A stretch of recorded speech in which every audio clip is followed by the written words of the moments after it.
Hi there, Steve Coffin here, and today I'm going to do a video. We are driving from Zadar in Croatia to Trogir and stopped by the roadside here. This is the Krka National Park, and you can see a catamaran out in the distance, presumably heading out to the ocean.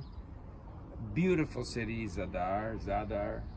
In fact, all the cities that we've come to and towns here in Dalmatia in Croatia have been spectacular.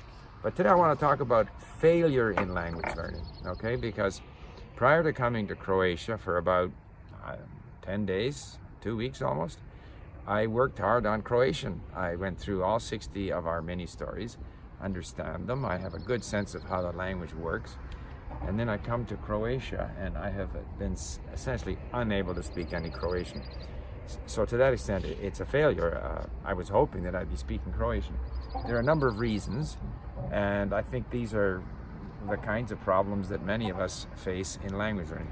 First of all, when I try to say something, I can't remember all the words that I have learned, because actually language learning takes time. So even though Croatian is in a way easy because I know other Slavic languages, yet when I try to remember the words, some other Slavic word comes out, which might be from Ukrainian or Russian or whatever. So it's very difficult to pull out the words that I know that I have. And of course, the other problem here is that everyone speaks English so well in Croatia. It's right on a par with Holland. We were in Holland for one evening. Everyone speaks English so well. And people are not going to humor me necessarily. They, smile and acknowledge the fact that I said, Dobro jutro, good morning. But if a person is working in a restaurant or in a hotel, they just want to get on with what they have to do, and they're not going to humor me. So realistically, in Croatian, I have to recognize that it's going to take longer, even though I know other Slavic languages. And I also have to get in a sort of a protected situation talking to people. In other words, a tutor. If I had had even 5 online sessions with a Croatian tutor, it would have started getting the language to come out.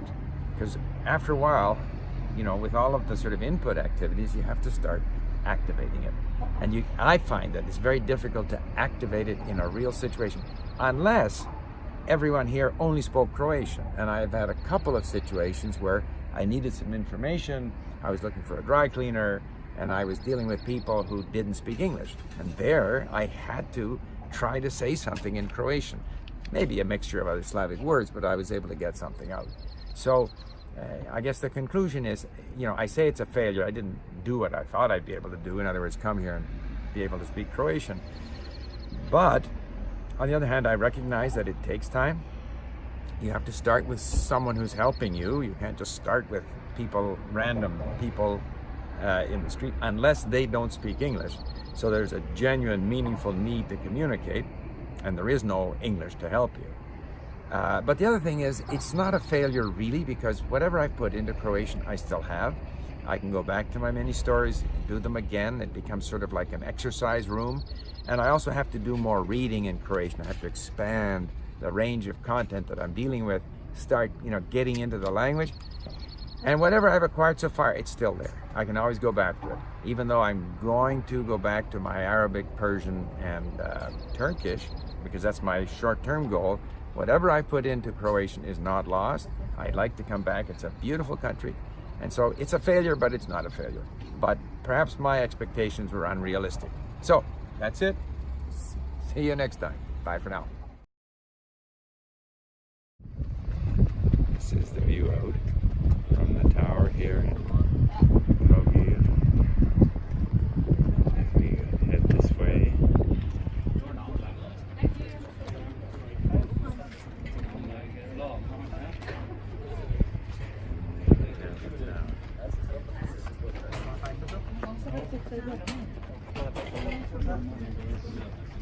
Okay, take a look, young man, yes.